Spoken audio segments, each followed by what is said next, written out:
ചെമ്പനി പൂ സീരിയലിന്റെ വരാനിരിക്കുന്ന ഒരു എപ്പിസോഡ് റിവ്യൂ വിശേഷങ്ങളിലേക്ക് എല്ലാവർക്കും സ്വാഗതം. ഇന്നലെ നമ്മൾ പറഞ്ഞ് അവസാനിപ്പിച്ചിട്ടുണ്ടായിരുന്നത് സച്ചി രേവതിയും കൊണ്ടിട്ട് അമ്പലത്തിലേക്ക് എത്തുകയാണ്. അവിടെ വെച്ചിട്ട് അന്ന് രേവതി ചെയ്യിപ്പിച്ചതുപോലെ വേറൊരു വഴിപാടാണെന്ന് പറഞ്ഞ് സച്ചിയെ തൂക്കിയെടുത്തുകൊണ്ട് 10 റൗണ്ട് ചുറ്റണം എന്നൊക്കെ പറഞ്ഞിട്ട് രേവതിയെ ചുമ്മാ കളിയാക്കുന്ന രീതിയിലുള്ള കാര്യങ്ങൾ പറഞ്ഞുകൊണ്ടിരിക്കുന്നത് വരെയായിരുന്നു. അതിന്റെ വിശേഷങ്ങൾ കേൾക്കാത്തവർ ആരെങ്കിലും ഉണ്ടെന്നുണ്ടെങ്കിൽ ഞാൻ അതിന്റെ ലിങ്ക് ഐക്കാർട്ടിലും അതുപോലെ പിൻ കമന്റായിട്ടും കൊടുത്തേക്കാട്ടോ. ഇത് ഞാൻ ജനിച്ചു വളർന്നിരുന്ന അമ്പലമാണ്, അതുകൊണ്ട് ഇവിടെ എന്തൊക്കെയുള്ളതെന്നുള്ള കാര്യം എനിക്കറിയാം. ഇങ്ങനെ ഒരു വഴിപാട് ഇവിടെ ഇല്ല എന്ന് പറയുമ്പോൾ ഇല്ലെങ്കിൽ എന്താ, നമുക്ക് ഇന്നു മുതൽ ആരംഭിക്കാലോ. ഇന്ന് നീ ചെയ്തു കഴിഞ്ഞാൽ നാളെ മുതൽ എല്ലാ ഭാര്യമാരും ഭർത്താക്കന്മാരെ തൂക്കിയെടുത്ത് പോയിക്കോളും. ഓക്കെ ശരി എന്ന് പറഞ്ഞിട്ട് രേവതി സച്ചിയെ എടുക്കാൻ വേണ്ടി പോവാണേ. വേണ്ട വേണ്ട, നിങ്ങൾ വാ, ഞാൻ എടുക്ക എന്ന് രേവതി പറയുന്നുണ്ട്. വേണ്ട വേണ്ട, നീ എടുത്തിട്ട് എന്നെ താഴെ ഇട്ട് എന്റെ കൈയും കാലും ഉടയ്ക്കാനുള്ള പരിപാടിയില്ലേ, അത് എന്റെ അടുത്ത് വേണ്ട, ഇത് വേറെ വിഷയമാണ്, നീ ഉള്ളിലേക്ക് വാ എന്ന് പറഞ്ഞിട്ട് എല്ലാവരും കൂട്ടിയിട്ട് സച്ചി മുന്നിൽ അങ്ങ് നടന്നു പോകുന്നുണ്ട് കേട്ടോ. അമ്മേ എന്താ കാര്യം, അമ്മയുടെ അടുത്ത് നേരത്തെ പറഞ്ഞിരുന്നോ എന്നുള്ള കാര്യം ചോദിക്കുമ്പോൾ എല്ലാം പറയാടി, നിനക്ക് സുഖമല്ലേ, കുറച്ച് ദിവസമായിട്ട് നീ ഫോണൊന്നും ചെയ്തിട്ടില്ലായിരുന്നല്ലോ, എങ്ങനെ അമ്മയെ സമയം കിട്ടുന്നത്, വീട്ടില് രാവിലെ മുതൽ വൈകുന്നേരം വരെ ഓരോരോ പണികളാണ്, അമ്മ സുഖമായിട്ടിരിക്കുന്നു എന്നുള്ള കാര്യം ചോദിക്കുമ്പോൾ ഞാൻ സുഖമായിട്ടിരിക്കുന്നു, വീട്ടില് പ്രശ്നമൊന്നും ഇല്ലല്ലോടി എന്നുള്ള കാര്യം ലക്ഷ്മി ചോദിക്കുന്ന സമയത്ത് ഇല്ല അമ്മേ, എനിക്കൊരു കുഴപ്പമില്ല. ദേവു നീ പഠിക്കുന്നുണ്ടോ അതോ ഇനി വല്ലവർക്കും ഹെൽപ്പ് എന്ന് പറഞ്ഞ് നടക്കുവാണോ എന്നുള്ള കാര്യം ചോദിക്കുമ്പോൾ അല്ല ചേച്ചി അങ്ങനെയൊന്നുമില്ല, ഞാൻ നല്ലപോലെ പഠിക്കുന്നൊക്കെ ഉണ്ട്. അങ്ങനെ രേവതിയും കൂട്ടി ഇങ്ങനെ നടന്നു പോയിക്കൊണ്ടിരിക്കുമ്പോൾ എന്തായാലും ഞാൻ ആ വീഡിയോ കണ്ടു മോളെ, നീ അവിടെ ചെന്നിട്ടില്ലായിരുന്നെങ്കിൽ ആ പെൺകുട്ടിക്ക് എന്തായിരിക്കും സംഭവിക്കുക, എന്തായാലും നീ അവിടെ പോയത് ഭാഗ്യം തന്നെയാന്നൊക്കെ പറയുമ്പോൾ അമ്മേ എനിക്ക് തന്നെ ആദ്യം ഭയമാണ് തോന്നിയത്, പക്ഷെ പെട്ടെന്ന് എവിടുന്ന ഒരു ധൈര്യം വന്നതെന്നുള്ള കാര്യം അറിയില്ല, കൈ കിട്ടുന്നത് എടുത്ത് എറിഞ്ഞു. ആ ചേച്ചി ഞാൻ ശ്രീകാന്തിനെ വിളിച്ച് സംസാരിക്കണമെന്ന് വിചാരിച്ചു എന്നുള്ള കാര്യം പറയുമ്പോഴേക്കും ലക്ഷ്മി ചോദിക്കുന്നുണ്ടേ, നീ അവനെ വിളിച്ചോ എന്ന്. ഇല്ല അമ്മേ, വിളിക്കണമെന്ന് വിചാരിച്ചേ ഉള്ളൂ, നീ വിളിച്ചെടുത്തോളം സംസാരിച്ചെടുത്തോളം മതി എന്ന് പറയണേ. അതൊക്കെ ഇരിക്കട്ടെ അമ്മേ, എന്തിനാ ഇങ്ങോട്ട് കൂട്ടിക്കൊണ്ടുവന്നത്. അപ്പോഴേക്കും സച്ചി ഇത് കേൾക്കുന്നുണ്ട് കേട്ടോ. നീ വെറുതെ ചോദിച്ചോണ്ടിരിക്കേണ്ട, ഇത് നിനക്ക് ഇഷ്ടപ്പെട്ട സ്ഥലമല്ലേ. അതെ, പക്ഷേ നിങ്ങൾ ഒരു കാരണമില്ലാതെ എന്നെ ഇങ്ങോട്ട് കൂട്ടിക്കൊണ്ടുവരില്ലല്ലോ. എന്താ കാര്യം എന്ന് ചോദിക്കുമ്പോൾ സച്ചി പറയുന്നുണ്ട്, നിന്റെ അമ്മ തന്നെയാണ് എന്നെ വിളിച്ചത്, നീ ശ്രീകാന്തിന്റെ ഭാര്യയെ രക്ഷിച്ചില്ലേ, അതിന്റെ പേരിൽ വലിയ പ്രശ്നമായി എന്നും അതുകൊണ്ട് തന്നെ എന്നെ ഫോൺ ചെയ്തിട്ട് എന്റെ അമ്മയുടെ അടുത്ത് നിനക്ക് കണ്ണീർ മാറ്റാനുള്ള കാര്യം ചെയ്യണമെന്നുള്ള കാര്യം പറഞ്ഞു. എന്റെ അമ്മ നിനക്ക് വേണ്ടിയിട്ട് അങ്ങനെ വല്ലതും ചെയ്യോ, അതിന് പകരം ആ പൗഡർ എടുത്തിയായിരുന്നെങ്കിൽ അമ്മ വലിയ ചടങ്ങൊക്കെ ആക്കിയിട്ട് നടത്തിയേനെ, നിനക്ക് ചെയ്യില്ലല്ലോ, അതുകൊണ്ടാണ് അമ്മ തന്നെ ചെയ്യാൻ വേണ്ടി പറഞ്ഞിട്ട് ഇങ്ങോട്ട് ഞാൻ കൂട്ടിക്കൊണ്ടുവന്നത്.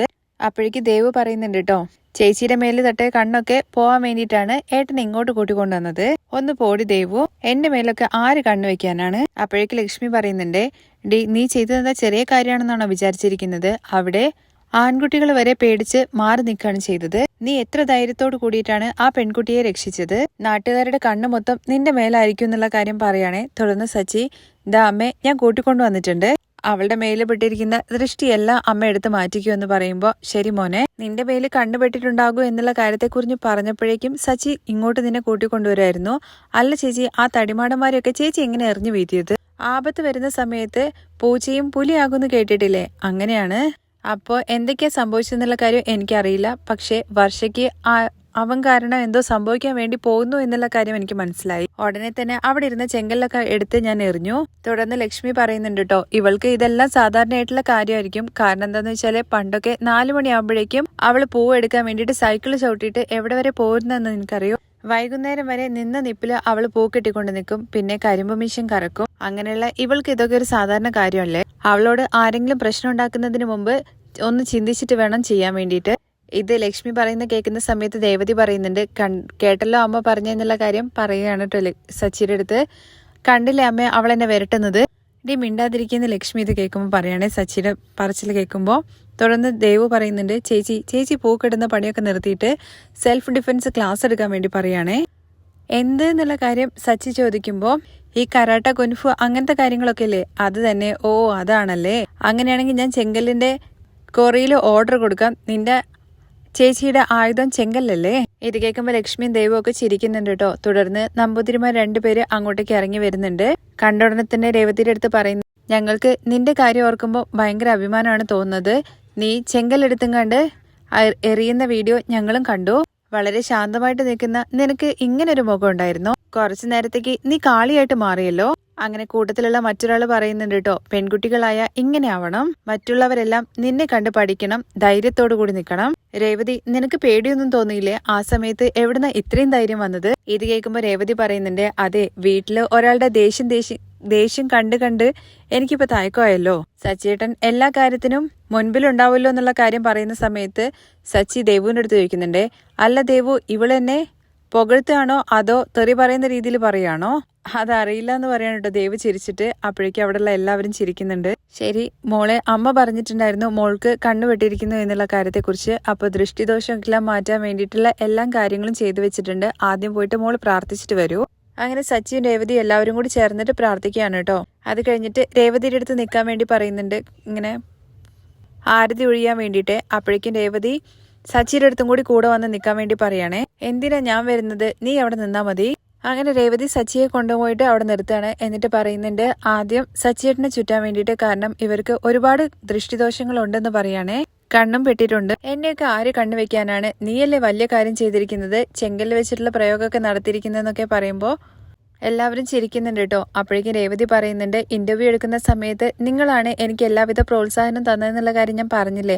അപ്പോൾ നിങ്ങളെപ്പോലെ ഒരു ഭർത്താവിനെ കിട്ടിയതിന്റെ പേരിൽ എല്ലാവരും നിങ്ങളെ കണ്ണുവെച്ചിട്ടുണ്ടാകും. പിന്നെ നാട്ടിലുള്ളവർക്കൊക്കെ നമ്മുടെ വേല കണ്ണുവെക്കലല്ലേ പണി, വേറെ ജോലിയൊന്നുമില്ലല്ലോ. ചുമ്മാ ഓരോന്ന് പറഞ്ഞുകൊണ്ടിരിക്കുന്നു. എല്ലാം നിന്റെ അമ്മ പറഞ്ഞത് കൊണ്ടാണ് ഇങ്ങോട്ട് കൂട്ടിക്കൊണ്ട് വന്നത്. കുഞ്ഞുങ്ങൾ ചെറിയൊരു കാര്യം ചെയ്തു കഴിഞ്ഞാലും അപ്പം തന്നെ അമ്മമാര് കർപ്പൂരായിട്ട് വരും, ദൃഷ്ടിപ്പെടും എന്നുള്ള കാര്യം വിചാരിക്കുന്നത് അമ്മമാര് മാത്രമാണ്.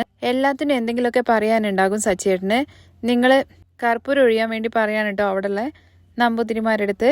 അങ്ങനെ ഒരു തേങ്ങേനകത്ത് കർപ്പൂരമൊക്കെ വെച്ചിട്ട് കത്തിച്ച് ഒഴിയുന്നൊക്കെ ഉണ്ട്. അത് കഴിഞ്ഞിട്ട് ഈ തേങ്ങ കൊണ്ടുപോയിട്ട് സച്ചിയുടെ അടുത്ത് ഉടയ്ക്കാൻ വേണ്ടി പറയാണ്. സച്ചി അത് കൊണ്ടുപോയിട്ട് ഉടയ്ക്കുന്നുണ്ട്. അങ്ങനെ സച്ചി തേങ്ങ ഉടയ്ക്കാൻ വേണ്ടി പോകുന്ന സമയത്ത് അതിലൊരാൾ പറയുന്നുണ്ട് കേട്ടോ, ചെറിയ പ്രായം മുതലേ മോൾ ഈ അമ്പലത്തിലാണ് വളർന്നത്. മോളുടെ അച്ഛൻ ഒരുപാട് ആഗ്രഹവും ആശയൊക്കെ വെച്ചിട്ടുണ്ടായിരുന്നു മോളുടെ മേല്. ഞങ്ങളടുത്തൊക്കെ സംസാരിക്കുന്ന സമയത്ത് എപ്പോഴും മോളെ കുറിച്ചായിരുന്നു പറയാ. ഇതെല്ലാം കാണാൻ വേണ്ടിയിട്ട് അവർക്ക് ഭാഗ്യം കിട്ടിയില്ലല്ലോ മോളെ എന്നുള്ള കാര്യം പറയാണേ. എല്ലാവരും എന്തായാലും നല്ലപോലെ ഇരിക്കട്ടെ, ദേവി കടാക്ഷത്തോട് കൂടിയിട്ടെന്നൊക്കെ പറഞ്ഞിട്ട് നമ്പൂതിരിമാർ അവിടുന്ന് പോവാണ് കേട്ടോ.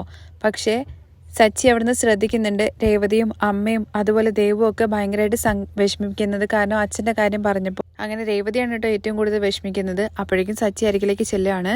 രേവതി, അമ്മേ, ആരും വിഷമിക്കണ്ട, ഇതെല്ലാം അച്ഛൻ ഇവിടെ നിന്നിട്ട് തന്നെ കാണുന്നുണ്ടാകും. എന്റെ അച്ഛമ്മ പറഞ്ഞിട്ടുണ്ട്, നമ്മളോടുള്ള സ്നേഹമുള്ള ആരും നമ്മളെ വിട്ടിട്ട് ഒരിക്കലും പിരിയില്ല, അവരെപ്പോഴും നമ്മുടെ ചുറ്റിനും തന്നെ ഉണ്ടാകും.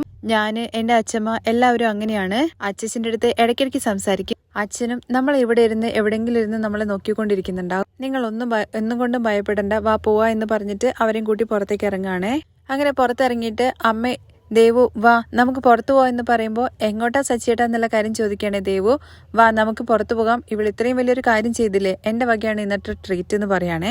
ഇത് കേൾക്കുമ്പോൾ ലക്ഷ്മി പറയുന്നുണ്ട് കേട്ടോ, വേണ്ട മോനെ സച്ചി, നിങ്ങൾ പോയിട്ട് വാ, ഞങ്ങൾക്ക് കടയിൽ ഒരുപാട് ഓർഡർ ഉണ്ട് മാലയുടെ ഒക്കെ, നിങ്ങൾ പോയി കഴിച്ചിട്ട് വാന്നൊക്കെ പറയാണേ. ഓ അങ്ങനെയാണോ, അങ്ങനെയാണെങ്കിൽ നമുക്ക് വേറൊരു ദിവസം പോവാന്ന് പറയണേ സച്ചി. അപ്പൊ ശരി എന്ന് പറഞ്ഞിട്ട് സച്ചി കാർ എടുക്കാൻ വേണ്ടി പോവാണ്. രേവതി യാത്ര പറഞ്ഞു പോകുന്ന സമയത്ത് കൈ പിടിച്ചിട്ട് ലക്ഷ്മി, നിന്നെ ഇങ്ങനെ കാണാൻ വേണ്ടിയിട്ട് ഒരുപാട് സന്തോഷമുണ്ട് മോളെ, എപ്പോഴും നീയും സച്ചിയും ഇങ്ങനെ തന്നെ ഉണ്ടാകണം, സന്തോഷത്തോടു കൂടി പോയിട്ട് വാ എന്ന് പറയാണ് കേട്ടോ. രേവതി പോയി കഴിഞ്ഞ ശേഷം ലക്ഷ്മി പറയുന്നുണ്ട് കേട്ടോ, ഞാനും നിന്റെ അച്ഛനും എപ്പോഴും പറയുമായിരുന്നു എപ്പോഴാണ് രേവതിക്ക് കല്യാണം ആവുക എന്നുള്ള കാര്യം. എന്തായാലും അവൾക്ക് പറ്റിയൊരു പയ്യനെ തന്നെ കിട്ടി, നിന്റെ അച്ഛൻ കൂടെ ഉണ്ടായിരുന്നെങ്കിൽ അവരൊരുപാട് സന്തോഷിച്ചേനെ എന്നുള്ള കാര്യം പറഞ്ഞിട്ട് കരയുമ്പോൾ അതല്ലേ സച്ചിയേട്ടൻ പറഞ്ഞത് അമ്മേ, അച്ഛൻ ഇവിടെ ഇരുന്ന് എല്ലാം കാണുന്നുണ്ടാകും. പിന്നെ എന്താ അമ്മേ. തുടർന്ന് നമ്മുടെ രേവതിയും അതുപോലെ സച്ചിയും കൂടി വണ്ടിയിൽ ഇങ്ങനെ പോയിക്കൊണ്ടിരിക്കുകയാണ്. സച്ചി ഭയങ്കര പാട്ടൊക്കെ പാടുന്നുണ്ട് കേട്ടോ. അതിങ്ങനെ നോക്കി നിൽക്കണേ രേവതി. അതിന്റെ ഇടയ്ക്ക് പറയുന്നുണ്ട് താങ്ക്സ് എന്നേ. എന്തിന്, പാട്ട് പാടിയാനാണോ എന്നുള്ള കാര്യം ചോദിക്കുമ്പോൾ അതിനല്ല, കുറച്ച് ദിവസമായിട്ട് വീട്ടിലേക്ക് പോയിട്ടില്ലായിരുന്നല്ലോ, അമ്മയെ ഞാനും കാണണമെന്ന് ആഗ്രഹിച്ചിരുന്നു, അവരെ കാണാൻ വേണ്ടിയിട്ട് കൂട്ടിയിട്ട് വന്നില്ലേ, അതാണ്, ഒരുപാട് സന്തോഷായി. ഓ ആയിക്കോട്ടെ എന്ന് പറയണേ. ഇനി ഒരു താങ്ക്സും കൂടി പറയാനുണ്ട്. അത് മീഡിയക്കാർ വന്നിട്ട് എന്നെ ഇന്റർവ്യൂ എടുത്തില്ലേ, അപ്പൊ നിങ്ങള് എന്നെ ചീത്ത പറയാതെ എന്നെ പുകഴ്ത്തി പറഞ്ഞില്ലേ എന്നുള്ള കാര്യം ചോദിക്കുകയാണെ, അതിനും കൂടിയാണ്. നല്ലത് ചെയ്തു കഴിഞ്ഞു കഴിഞ്ഞാൽ എല്ലാവരും അഭിനന്ദിക്കുക തന്നെയല്ലേ ചെയ്യുക. അതിന് മുമ്പ് വരെ നിങ്ങൾ എന്നെ തെറി വിളിച്ചുകൊണ്ടിരിക്കല്ലേ എന്നുള്ള കാര്യം ചോദിക്കുമ്പോൾ അത് ആ പെണ്ണിനെ രക്ഷിക്കാൻ വേണ്ടി പോയതുകൊണ്ടാണ്. അത് തെറ്റല്ലേ, അത് വേറെ കാര്യം. എന്നാ 3 പേരെ നീ ഓടിച്ചു വിട്ടില്ലേ, അത് ശരിക്കും സൂപ്പർ ആയിട്ടുണ്ട്. നമുക്കൊരു ആപത്ത് വരുന്ന സമയത്ത് ആരെയും കാത്തു നിൽക്കാൻ വേണ്ടി പാടില്ല.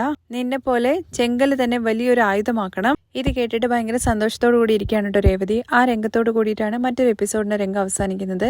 ഇതിന്റെ ബാക്കി വിശേഷങ്ങൾ കേൾക്കാൻ താല്പര്യം ഉണ്ടെന്നുണ്ടെങ്കിൽ നെക്സ്റ്റ് എപ്പിസോഡിൽ നിന്ന് കമന്റ് ചെയ്യണേ. താങ്ക്